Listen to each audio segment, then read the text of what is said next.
신앙 성숙이라라는 주제 가지고 지난주는 이제 성경이 어떻게 성숙의 내용의 가장 토대임을 말씀을 나눴습니다. 신앙 성숙이라라는 주제 가지고 이제 말씀을 접근할 때 이제 기도라라는 이 주제가 던져주는 메시지가 어떻게 보면은 우리가 하루 세 끼 밥 먹는 그런 내용처럼요. 예, 시와 때와 상관없이요. 항상 내가 기도 통하여서 뭔가를 얻는다라는 그 내용들 숙제입니다. 예, 그 숙제를 어떻게 해결하느냐에 따라서 선생에게 칭찬받듯이 하나님에게 칭찬받는 착하고 충성된 종의 모습들, 이 내용들이 어디서 나오는가? 기도라는 장을 통해서 나올 줄 압니다. 오늘 이제 재판장과 가부 이야기는요, 사복음서 가운데 이 누가에서만 특별히 나옵니다. 좀 특이하죠. 예. 여기 이제 재판장은요, 하나님을 무시하는 사람입니다. 그러다 보니까 하나님 무시하는데 사람 알기를 뭐같이 할 거다라는 거 자연스럽게 이해되는 부분이죠. 그러다 보니까 별명이요, 불의한 재판장. 예. 어떻게 보면 가식도 없습니다. 자기 그냥 본연 모습 그대로 남들 또한 그렇게 평가하지요. 불의한 재판장. 그런데 그 도시에요, 오난을 가진 어떤 가부가 있었더라라는 거죠. 가부요. 예. 성경에서는요, 반드시 보호해야 될, 그리고 돌봐야 될 세 종류의 사회적인 약자 있다라고 하죠. 첫째가 나그네, 둘째가 부모 없는 고아, 셋째가 남편 없는 가부입니다. 이들은요, 누군가가 돌봐야 되고 보호해야 되는 사람들입니다. 그래서 구약은요, 이 세 부류의 사람들, 나그네, 고아, 가부에 대해서는요, 항상 지켜야 된다라는 거죠. 사회적인 약자이기 때문에요, 이렇게 지켜야 된다라고 자연스럽게 교육하였고, 그 교육에 하나님 백성들은 당연한 것으로 이제 부모 때부터 이제 그래 자연스러운 교육에 함께 했던 겁니다. 예수님이 이제 살았던 이 당시에 무슨 일이 있었는가 하면은요, 헤롯이라는 한 인물이 등장을 합니다. 어떻게 보면은 참 이제 어떻게 보면 별 볼 일 없는 부류의 사람인데요, 머리가 굉장히 좋았는가 봅니다. 그러다 보니까 그 당대에 로마라는 그 큰 나라와의 관계를 이용을 철저하게 합니다. 그래서 이제 헤롯 왕이라는 본봉왕의 자리를 지키면서요, 자기가 누릴 수 있는 권력을 다 누립니다. 그런데 이 권력을요, 계속 1년짜리, 2년짜리가 계속요 누리고 싶은 마음속에 큰 프로젝트 하나를 만듭니다. 그것이 뭔가 하면 성전을 짓는다라는 겁니다. 성전. 그래서 이제 헤롯 성전이라는 이 성전이 누구를 통해서요? 이 헤롯이라는 사람을 통해서 지어지게 되죠. 정치적인 목적이 거기에 쫙 깔려 있습니다. 이게 머리가 좋다 보니까 사람들의 마음을 훔쳐버립니다. 백성들의 마음도 훔치는데 약자의 마음이 아니라 힘 있는 사람들의 마음.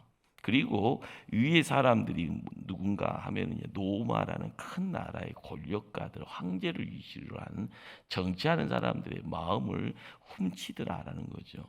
훔치는 것이 별거 있겠습니까? 뇌물 많이 갖다 주는 것이 가장 기본의 기본이었습니다.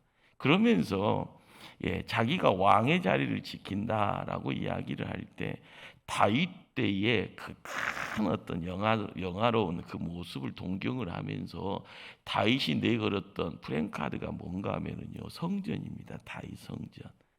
그런데 다윗은 짓고 싶은 마음은 있었으나 온대한 계획을 가지고요, 하나님께 그 열심 가지고 가지만 다윗 성전은 허락지 않죠. 아들 솔로몬을 통해서 솔로몬 성전이 지어지게 하는 것이 역사였습니다. 그런데 솔로몬보다 더 위대하게 평가받는 사람이 누군가? 다윗입니다.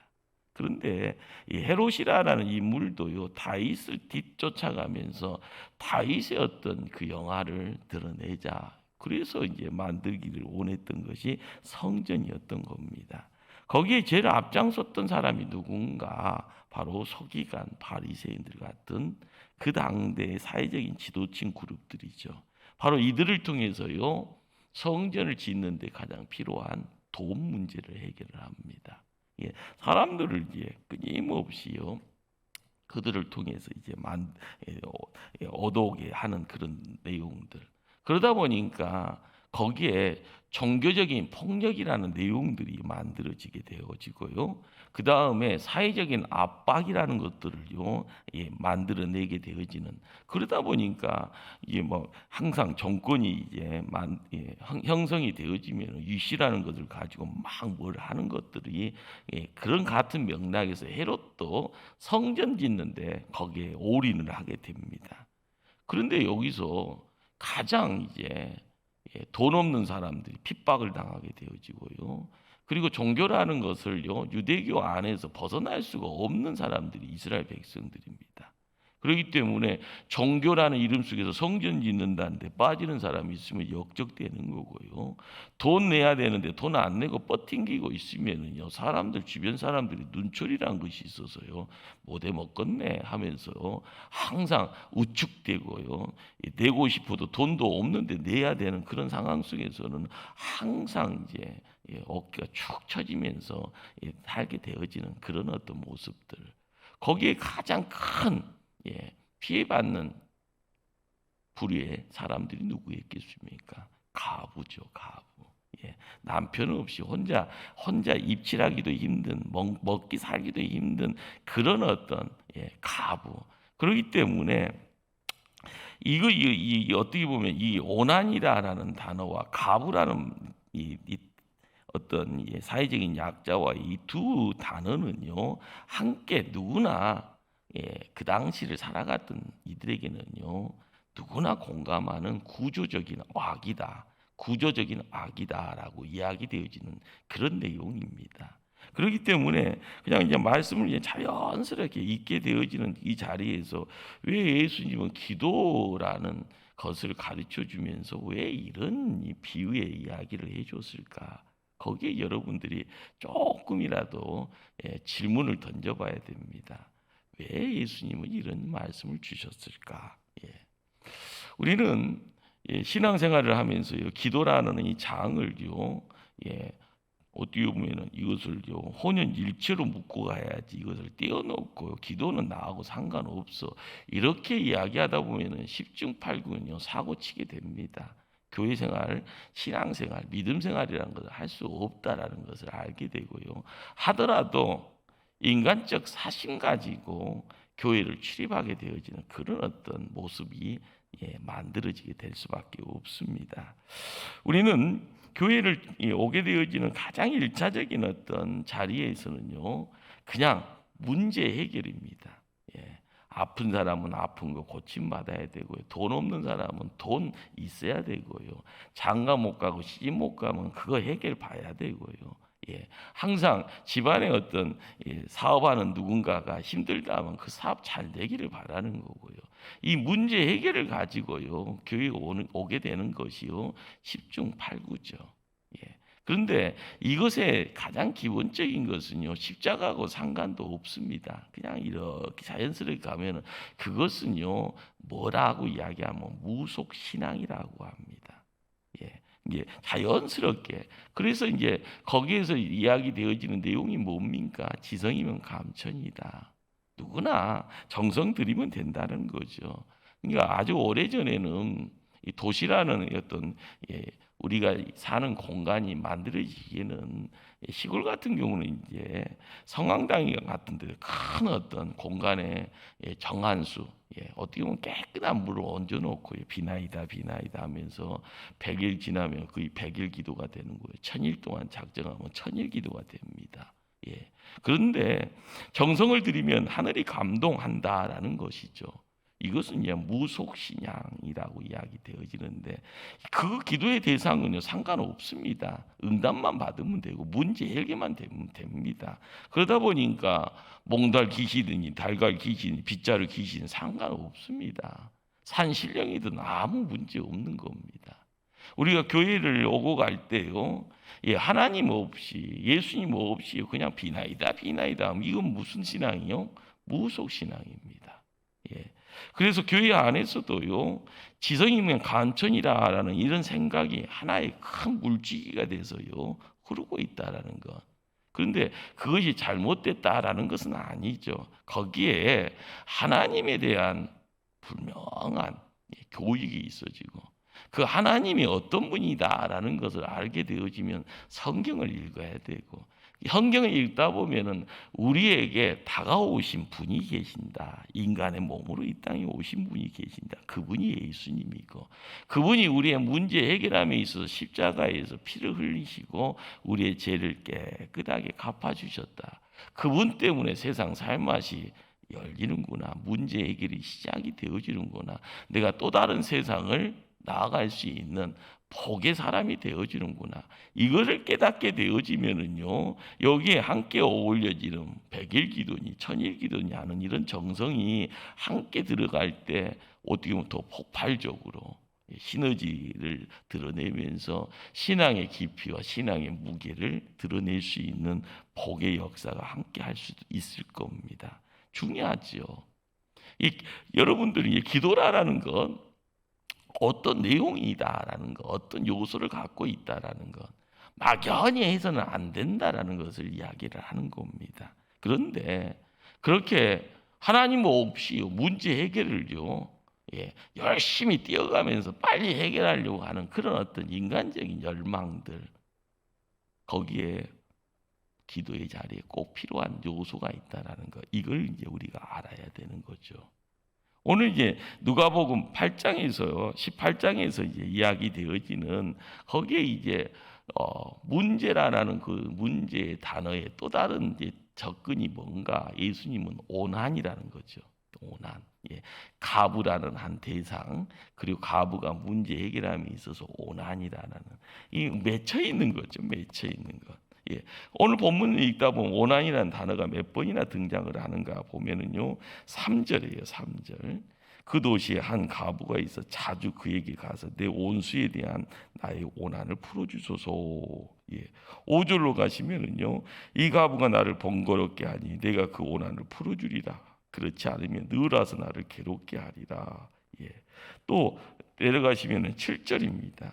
하물며 하나님께서 그 밤낮 부르짖는 택하신 자들의 오난을 풀어주지 아니하시겠느냐. 8절에요. 내가 너에게 이르노니 속히 그 오난을 풀어주시리라. 그러나 인자가 올 때 세상에서 믿음을 보겠느냐 하시니라. 여기에 이제 4번 등장을 하는데요. 이 4번 등장하는데 이 오난이라는 단어가 가지고 있는 그 어떤 이 오난이라는 단어가 밀접한 관계는요, 강자가 가지고 있는 것이 아니라 약자 편에서 만들어지는 단어가 오난인 겁니다. 자, 그런데 이 오난이라는 이 내용이 뭡니까? 어떻게 보면은 나는 정당한 일을 했는데 문제가 꼬여 있거나 내가 뭔가를 받을 것이 있는데 받지 못하거나 어떤 자기 편에는 지금 이 시점이면 뭔가가 와야 되는데 해결이 돼야 되는데 만져져야 되는데 그것이 뭔가 다른 쪽에 가 있거나 누군가가 훔쳐갔거나 그런데 내가 그것을 알았다라는 거죠. 그러니까 약자 편에서 쓸 수 있는 단어가 오난입니다. 그리고 이 오난에 대한 내용들을 누가 갖고 있는가? 강자가 갖고 있다라는 거죠. 이 모습들을 통하여서 항상 이게 오난이라는 말을 쓰는 사람은 내가 잘못했다라는 그런 생각을 않고요. 이 문제가 내가 바른 것, 정당한 것 했는데 이것이 지금 잠시 무슨 이유로 잘못되어 있다라는 그 상황 속에서 인간적인 언어로 표현하는 것이 그 문제 해결하는 것. 그 문제 덩어리가 오난이라는 단어 속에서 찾아 들어오게 되죠. 그런데 예수님은 재판장을 불의한 재판장이라 이야기를 합니다. 이 불의한 재판장은 왜 불의하다고 했습니까? 하나님 무시하고요, 사람 무시하는 존재이기 때문에 그렇습니다. 그런데 이런 불의한 재판장도 하는 말이요, 가부가 나를 번거롭게 하니 내가 그 오난을 풀어주리라, 이렇게 생각하죠. 그리고 결론적으로는요, 문제 해결을 하게 됩니다. 근데 문제 해결이라는 것이 가부의 끈질김 때문인가, 아니면 가부가 이야기하는 그 내용이 정당하기 때문인가 헷갈립니다. 예. 그런데 불의한 재판장이라고 할지언정이요, 가부가 요구하는 끈질김의 그 내용이 정당하기 때문에 안 들어주면 안 될 것 같아서 들어준다라는 겁니다. 여러분들, 요즘 가끔 청와대 앞에서 1인 시인이 뭐 어떻게 보면은 뭐 이렇게 뭐 세종 청산이 무슨 가천에 부천의 청산이, 거기 보면은요, 누군가가 이렇게 뭐 이렇게 큰 뭐 이렇게 글자를 써서 가슴에다 대면서요, 1인 시위나 뭐 이렇게 데모하는 것을 종종 볼 겁니다. 텔레비에서요. 그런 사람들은 왜 데모를 합니까? 바로 그런 사람들이 오난 때문에 하는 겁니다. 내 편의 문제가 해결이 돼야 되는데 해결이 안 되는, 자기는 억울한 겁니다. 억울한 것을 해결을 해야 되는데 나는 약자니까 해결할 힘이 없는 거예요. 그래서 힘 있는 어디 가서 덜커덩 서 있는 거예요. 말하면 또 잡아간다니까 말도 못하고 서 있기만 하고, 사람 많이 데리고 오면 또 뭐 집시법 위반이라고 하면 또 잡혀가니까 많은 사람도 못 오고, 어쩔 때는 그래서 혼자 둘 이런 식으로 함께 하지요. 예. 자, 그들이 거기에서 문제를 해결하기 위해서는요, 끈질김이 필요합니다. 며칠 40일 100일 뭐 며칠 뭐 1000일 했다는 그런 부류의 사람들도 가끔 들려오죠. 근데 그들이 그렇게 길게 가는 이유가 뭘까요? 정당하기 때문에 그렇게 가는 거죠. 우리가 기도하는데 놓쳐서 안 될 부분이 뭔가 하면은요, 하나님이 불의한 재판장일 수도 있다 생각이 되어지면은요, 왜 그런 생각을 할까요? 안 들어주시니까 그럽니다. 분명히 들어주셔야 되는데, 교회에 오고 가면서요, 항상 생각하는 것이 뭐예요? 빨리잖아요. 한국 사람은 더 빨리입니다. 빨리 응답해 주셔야 되고 문제 해결해 주셔야 되고, 그 다음에 이야기되는 것이 뭐예요? 소원 성취해야 되는 겁니다. 자식이 확 자식의 인생길도 사업도 확 열려야 되고요. 그래서 너만 부자냐 나도 부자다, 이런 이야기가 오고 갈 때 우리는 기도하는 그 주제가 야 이렇구나라고 이야기를 하죠. 그런데 여기서 놓치지 말아야 될 내용이 있는 겁니다. 기도는 거기서 시작하고 거기서 끝나서는 안 된다는 거죠. 하나님은요, 인격과 사랑을 가지고 우리를 만나기를 원하시는 분이시죠. 우리가 이제 오늘 누가복음 18장에서 불의한 재판장이라는 그 불의한 재판장이 누군 편에서는 불의하게 보이지만, 우리 하나님은요, 항상 우리 편에 인격, 그리고 우리가 생각하는 사랑, 이 내용 가지고 우리를 만나기를 원하시는 분입니다. 왜요? 그 하나님 우리를 만드셨고 우리를 사랑하시는 분이고 우리 안고 일어섬의 모든 것을 아시는 분이기 때문에 그렇습니다. 그분은 인격과 인격이다라는, 사랑과 사랑이다라는 이 덩어리를 가지고요, 우리와 함께 어울려지는 그 자리에서 변화가 만들어지는 것을 알죠. 그런데 우리는 이 부분에서 그냥 막연히 문제 해결입니다. 비나이다 하는 그런 마음 가지고 하나님 편에 와서 그냥 빌기만 하면 다 되겠다라고 생각되어지는 그런 모습들. 교회 신앙생활이 그래야 되겠습니까? 그래도 되겠죠.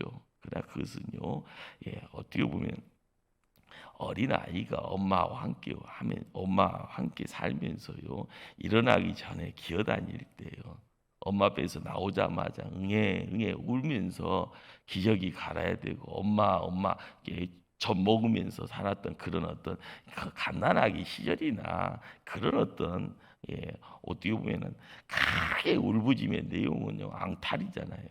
어쩔 때는 힘들어도요 부모 입장에서 해야 돼요. 새벽 2시에도 3시에도요 울면은 부모 입장에서는 다 해줘야 되는 겁니다. 그러나 어느 시점에서 초등학생이 되고 중학생이 되고 고등학생이 되면 갓난아기의 마음 대하는 그 마음 가지고 다 하면은요 그 부모가요 살아나기 힘들 겁니다. 그런데 결과적으로요 부모가 그렇게 하다 보면 자식이 어떻게 됩니까? 자식이 똑바로 세움받지 못하잖아요.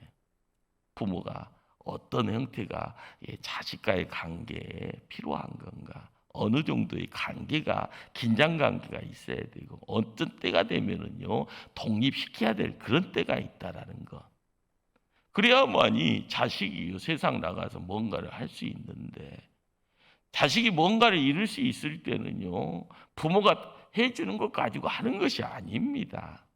부모는 키워주는 데만 거기에서만 이루어지는 내용들이 있지. 항상 사업하다가 실패하면 엄마 아빠 하면서요 10억 20억 돈 달라고 하면 다 줄 수 있는 부모가 우리 하나님 같이 이야기되어지면 그거 큰일 납니다. 우리 하나님은요 우리가 요구하는데도 그냥 다 주시는 분이 아니라 필요한 만큼 주시죠. 아무리 좋은 명품의 칼이요 가격대가 100억짜리 칼이 있다고 하면은요 그 100억짜리 칼을 가지고 박물관 같은 데다가 덜커덩 그러면 역사가 있는 칼이고 이순신 장군이 만졌던 칼이요 그러면은요 보물 소리 듣습니다. 그런데 날카로운 칼이요 집안에 있어 날카로운 칼이 땅바닥에서 장난감처럼 굴러다니다 보면은요 어린 아이가 있으면 큰일 나죠. 그것이요 장난감까지 보인다고 해서 엄마 하면서 운다고 해서 그걸 주는 부모는요 자식 죽이는 거하고 똑같은 겁니다. 우리가 깨달아야 될 것이 뭘까? 깨달아야 할 것이 뭘까? 기도하면서 놓치지 말아야 될 것이 뭘까라는 것. 거기에는 교회에서 우리가 믿음 생활을 하는 가운데 알아야 될 것은 하나님이 어떤 분인가라는 것입니다. 하나님이 갖고 있는 인간들을 바라보면서 갖고 있는 인간의 품성으로 이야기하면 인격이라는 내용, 우리들이 가지고 이야기하는 가장 고상한 이야기, 사랑이라는 내용이 뭔가라는 것을 알 때요, 사람다운 사람이 되는 겁니다. 남들한테 패끼치지 않는 사람이 됩니다. 남들한테 뭔가 넉넉한 가운데 뭔가를 줄 수 있는 사람이 되는 겁니다. 항상 달라고 하는 그런 존재가 아니라 하나님이 보내주셨다고 하잖아요. 가라고 이야기하잖아요. 교회를 통하여서요 세상에 나가서 뭔가를 하라고 이야기하잖아요. 우리의 존재가 항상 달라고 하는 그런 존재가 아니라 세상에서 뭔가 일을 해야 될 사람입니다. 그 일이라는 것, 교회 일과 마찬가지고요. 마찬가지로 가정을 지키면서 생업의 자리를 지키면서 해야 될 일들, 이 모든 것들이 함께 어울려지는 가운데 하나님의 계획이 있다라는 사실입니다. 오늘 이제 7절 말씀을 함께 한번 읽습니다. 7절 말씀. 하물며 하나님께서 그 밤낮 부르짖는 택하신 자들의 원한을 풀어주지 아니하시겠느냐, 그들에게 오래 참으시겠느냐.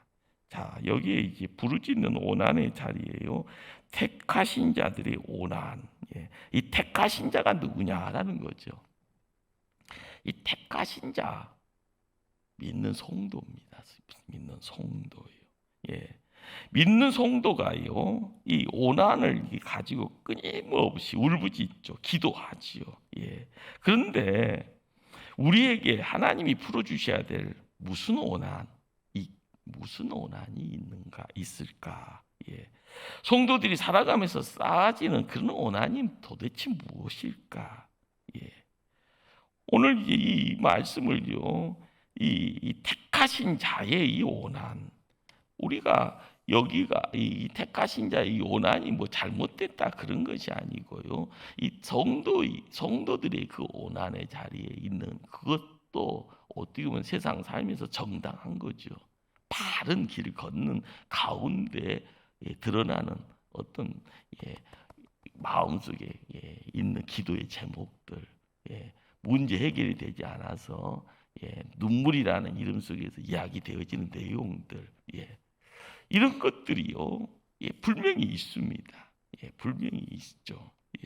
우리가 이 내용들을 어떻게 이해하느냐에 따라서요, 그들에게 오래 참으시겠는가? 하나님이 왜 응답하지 아니하고 오래 참으시는가? 우리가 교회 생활을 하면서요, 항상 내 편에서만 시작되고 내 편에서 정리가 돼버리고 내 편에서 도장 찍어버립니다. 우리 너무 편리하게 세상 살 때가 너무 많죠. 우리가 세상에서 믿음으로 진짜 배기로 살아간다고 하면은요, 교회 문 나서는 순간부터 우리는 세상 사람들의 구경꾼, 그리고 세상 사람 손가락하면서 바보 소리 할 겁니다. 그런데 우리는 그렇게 살지를 않습니다. 지혜스럽게 산다고 하는 그런 모습들이죠. 그래서 조금 비겁하게 사는 것이 조금 낫겠다. 편하게 사는 것이 무엇인가? 그것을 찾아가면서요, 어떻게 보면 적응하는 모습들입니다. 사도 바울이 고린도전서 4장 9절에 이런 말을 합니다. 우리는 세계 곧 천사와 사람들에게 구경거리가 되었노라. 이 무슨 고백일까요? 말씀대로 산다고 하면 세상 사람들과 같이 어울릴 수가 없다라는 거죠. 그런데 우리는 말씀대로 살 수 없는 그런 어떻게 보면 비겁자적인 어떤 속성들이 많습니다. 목사인 나도요. 요즘 시대가 어떤 시대예요? 돈으로 시작하고 돈으로 해결 보는 시대입니다. 그래서 이게 뭐 만몬이라는 돈 바라보면서 세상 산다라고 그렇게 질타하시는 분들도 많죠. 돈 없으면은요, 배고파요 이야기하고요. 돈 없으면은 세상 살 맛이 없어요. 돈 없으면은 인생 끝났어요. 이렇게 이야기하는 그런 어떤 모습들. 우리는 세상의 시류대로 살아가서는 안 될 존재인데 세상의 흐름이 그러지니까 그렇게 그렇게 따라가려고 하는 그런 모습들 많죠. 근데 우리 마음속에요, 하나님 말씀 붙들어야 되고 그 말씀이 원리대로 순종하며 살아가려고 노력할 때 점점요 힘듭니다. 너무너무 괴롭고요. 손해보고 사는 것이 성경 붙잡고 살다 보면 당연한 것이 되는 거고요. 고난받는 것이 예수님 뒤쫓다 보면 자연스럽게 찾아오는 그런 자리죠. 말씀대로 살아간다라고 하면은요, 하나님의 택함 받은 구원 백성들은 이 땅에서 고난이 차곡차곡 쌓이는 겁니다. 하나님한테요 기도할 때 하나님 왜요? 하나님 너무 힘들어요. 우리의 기도의 자리에 이러는 소리가 안 나오면은요, 어쩔 때는 우리는 어떻게 보면 말씀에서 멀어지는 그런 존재고요. 누구보다 더 빨리 누군가 뒤를 쫓아가면서요, 야 당신 그 소리 어디서 그 정보 어디서 들어서 나도 빨리 가르쳐줘 하면서요 같이 으쌰으쌰하면서 돈이라는 것을 쫓아가는 하루살이 인생 삶을 살아갈 수밖에 없습니다. 우리가 알아야 될 것이 뭘까요? 예수님은 왜 불의한 재판관의 이야기를 하면서 이 가부의 원한에 대한 문제를 이야기하면서요, 이것을 기도라라는 주제와 같이 묶었을까요? 우리 8절 한번 읽습니다. 8절이요. 내가 너에게 이르노니 속히 그 원한을 풀어주시리라. 그러나 인자가 올 때 세상에서 믿음을 보겠느냐 하시니라. 바로 이 8절 말씀이 바로 1절 말씀을 한번 다집니다. 1절 말씀. 예수께서 그들에게 항상 기도하고 낙심하지 말아야 할 것을 비유로 말씀하여. 바로 항상 기도하고 낙심하지 말아야 할 것을 기도와 그리고 낙심이라는 말을 같이 묶어 놓았습니다. 이 소리는요, 기도하면은 다 응답한다라는 것이 예수님이 이야기 시작할 때 결론이라고 이야기 안 한 겁니다. 항상 기도해라. 그러나 낙심도 할 거다라는 겁니다. 제가 목회 담임자리 딱 나가서요, 시골에서 이제 9년 목회할 때 하나님 하면서요, 좀 목회가 재미가 있어요 하면서 누군가를 이제 바라보면서요, 이게 어떻게 하면 행복한 미소를 딱 지을 때요, 하나님은 그분을 꼭 데려가시더만요. 얼마나 퍽퍽합니까? 하나님 나보고 여기서 목회를 하라는 겁니까? 하지 말라는 겁니까? 사람 뜻대로 안 되는 거라는 걸 알게 하시는 하나님이십니다. 내 생각대로 다 이루어지면 얼마나 좋겠어요. 생각대로 안 되네요. 예. 그러면서 조금 성숙이라는 것이요, 내가 한 번씩 바닥에 한번 내팽개치고 뒹굴어야 되고, 그러면서 하나님 하면서요 기도하는 그 자리, 하나님 왜요? 라고 이야기하는 그 시간, 거기에 밀려드는 애로움이 있고 고독이 있고요. 그런데 그 시간을 통하면서요 조금씩 알아가는 것이 하나님 마음에 대해서 조금씩 알아가더라는 거죠. 우리가 예수님의 1절만 항상 기도하고 낙심하지 말아야 할 것을, 자, 이 말씀을 가지고 다시 8절로 가십니다.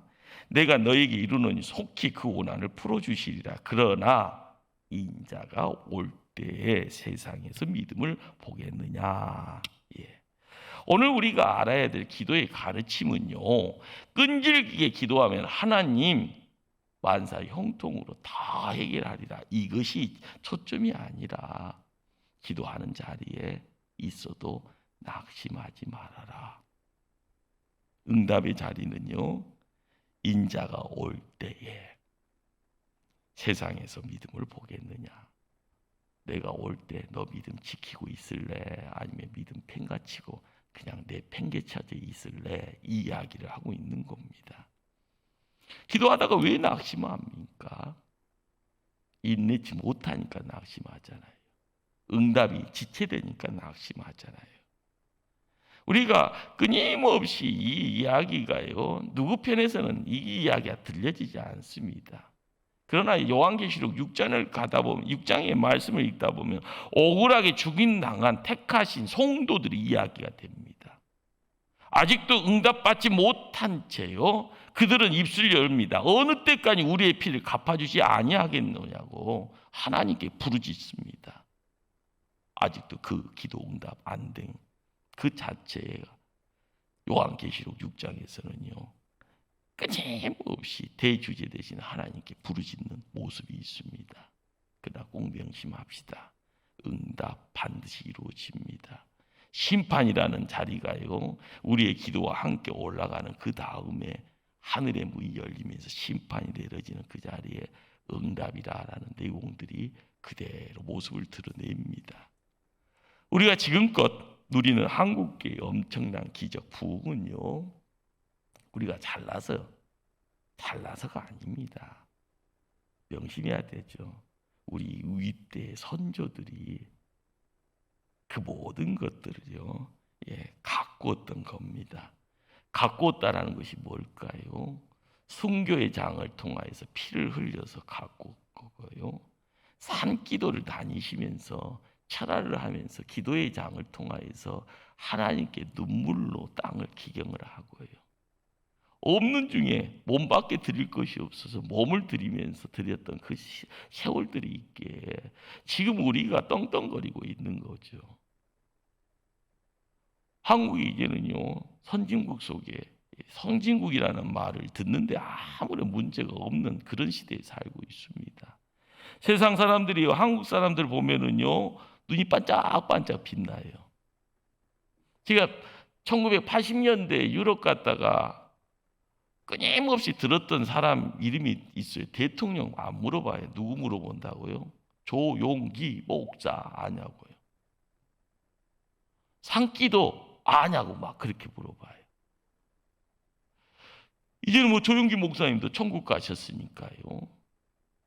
그런데 한국이라는 이 나라가 지금은 선진국 K-팝이니 이렇게 문화를 통해서 드러나는 것들이 전 세계 사람들이 막 그냥 시야를 한국에다 초점을 맞추고 이야기를 합니다. 그러나 그 모든 이 시대의 내용들은요, 어떻게 보면 과거에 들여졌던 내용들이 있는 겁니다. 우리가 지금 먹고 사는 모든 것들, 내가 잘난 것 아닙니다. 바로 우리의 앞대에 기도하는 하나님의 믿음의 선진들을 통하여서 드렸던 기도, 거기에 땀이 있고 눈물이 있고 피가 있었습니다. 우리가 세상 살면서요, 나이 드신 분을 존경을 해야 될 이유가 거기 있는 겁니다. 가끔 이제 나이 드시면 치매가 오잖아요. 저도 이제 기억에 어머님이 살아상전에 보면은 꼭 공짜를 하나를 넣었다 뺐다 그래요. 그러면 제가 알아서 들어야 돼요. 이걸 1,000원을 이야기하는 건지 10,000원을 이야기하는 건지. 제가 이제 서울에 있다가 내려와서 이렇게 보면은 꼬직꼬직 옛날에는 이 속에다가 또 이렇게 이렇게 또 주머니를 만들잖아요. 올람치마 같은 그런 거 보면은 거기서 꼬기작꼬기작 하면서 상범아 하면서 서울 올라갈 때 되면은 꼭 10,000원, 20,000원을 이렇게 손에다 쥐어줘요. 예. 근데 거기에서 항상 저의 이제 기억 속에 머릿속에 이제 남아있는 어머니의 그 모습은요, 일자무식이지만 자녀 사랑하는 그 마음 가지고 거기서 드러낼 수 있었던 내용들이 뭐겠습니까? 자식 잘 되기를 바라는 그 기도하는 마음. 그러나 그것 때문에 세상이 바뀌는 겁니다. 그것 때문에 세상이 새로워지는 거고요. 우리가 지금 이 시대를 살아가면서요, 지금 누려야 될 건 누려야 된다고 생각하지만 100년 뒤를 바라보면서 우리가 뭘 하고 있냐고 묻으면은요, 나 한 것도 없어, 누리기에 바빴어. 그러면 우리는 큰일 나는 존재입니다. 우리가 미래를 위해서 적극적으로 해야 될 일이 뭔가? 적금 들여야 됩니까? 필요 없습니다. 하나님 앞에 기도라라는 그 내용 가지고 나아갈 때, 기도하면서 낙심이 찾아올 수도 있다라는 거 기억하면서, 그래도 밑빠진 독처럼 보이지만 우리가 기도해야 된다라는 겁니다. 그러다 보면 마음속에 나는 기도를 심는 자로 살다가 그냥 갈 수도 있겠구나, 이런 마음 가지고 기도의 자리를 지킬 때 하나님은 우리의 삶의 자리에 그 기도가 잘못된 것 아니기에요. 지금 이 시간에 꽃 피어지는 내용이 없더라도 우리가 100년 후에 하나님이 우리의 기도를 통하여서 꽃이 피어지고 향기가 바라는 아름다운 모습, 우리가 지금 이 자리를 지키는 것은 우리 앞에 믿음의 선진들이 드렸던 그 정성들, 그것 때문에 이루어지는 역사인 것을 다시 한번 감사하면서요, 기도의 자리를 지킬 때마다 어떻게 해야 됩니까? 항상 끈질기게 기도하는 그 자리에 우리가 낙심하지 말아야 될 이유가 있다라는 것, 그렇습니다. 골짜기에 마른 뼈들이 생기를 얻어 하나님 군대가 되어지는 그러한 아름다운 비전의 환상들을요, 우리가 어떻게 품을 것인가? 하나님이 역사하시면 됩니다. 하나님이 역사할 수 있도록 우리가 기도의 장을 지켜야 되고요, 하늘의 문고리를 우리가 붙잡으면서 열기를 힘쓸 때, 때가 되면 폭포수처럼 쏟아지는 역사가 이 교회를 통하여 성도들의 가정과 생업의 자리에 넘쳐갈 줄 믿습니다. 기도하십니다.